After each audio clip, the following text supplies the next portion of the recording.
आज का वीडियो है ब्रेस्ट कैंसर के रोगी के लिए और ख़ास करके उन रोगियों के लिए जो पहले एलोपैथी में जाते हैं, ऑपरेशन करवाते हैं और उसके बाद शांति से घर बैठ जाते हैं सामान्य रिपोर्टें देख के।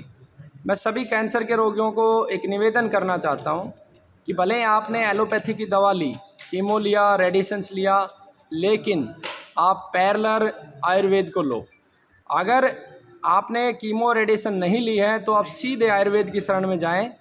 और अगर आपका आयुर्वेद में भरोसा नहीं है, एलोपैथी में भरोसा है, फिर भी मैं आपको निवेदन करता हूं कि आप साथ के साथ आयुर्वेद लें, क्योंकि आयुर्वेद नहीं लेंगे तो बीमारी आपकी दोबारा होगी और दोबारा बहुत ज़्यादा आएगी।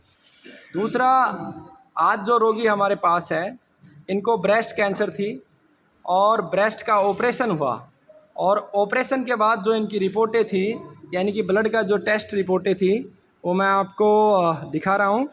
CA 15.3 है, ब्रेस्ट कैंसर के लिए होता है, मार्कर टेस्ट है, 25 से कम होना चाहिए और ये था 124 124।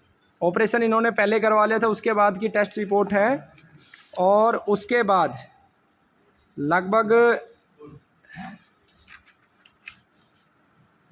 यानी कि पहली जो टेस्ट रिपोर्ट है वो 19 अप्रैल की है और दूसरी जो टेस्ट रिपोर्ट है वो जुलाई की है। अब इनका जो मार्कर टेस्ट है वो 12 आया, यानी कि कैंसर के सेल्स इनके शरीर से ख़त्म हो चुके हैं। ये ईश्वर की कृपा है, गौ माता की कृपा है।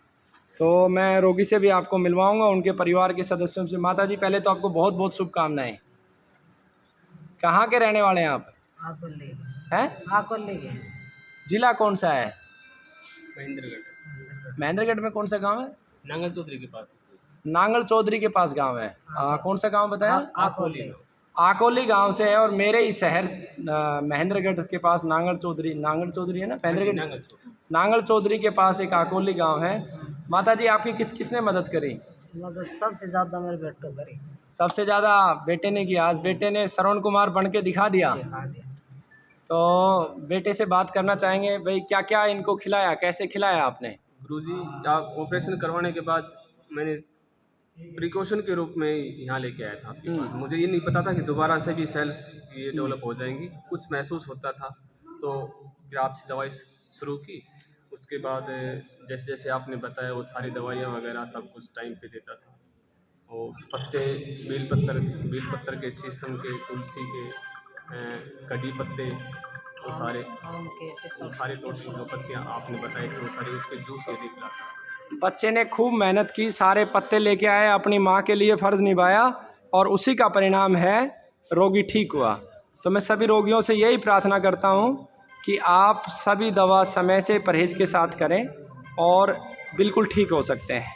और 5 साल तक तपस्या की तरह कार्य करें, सारे परहेज़ करें, क्योंकि ये बीमारी रिपीट होती है और जितनी रिपीट होती है उतनी ज़्यादा खतरनाक होती है। और कैंसर रोगी का जीवन एक तरीके से पुनर्जन्म होता है, इतना आसान नहीं है इससे जीतना।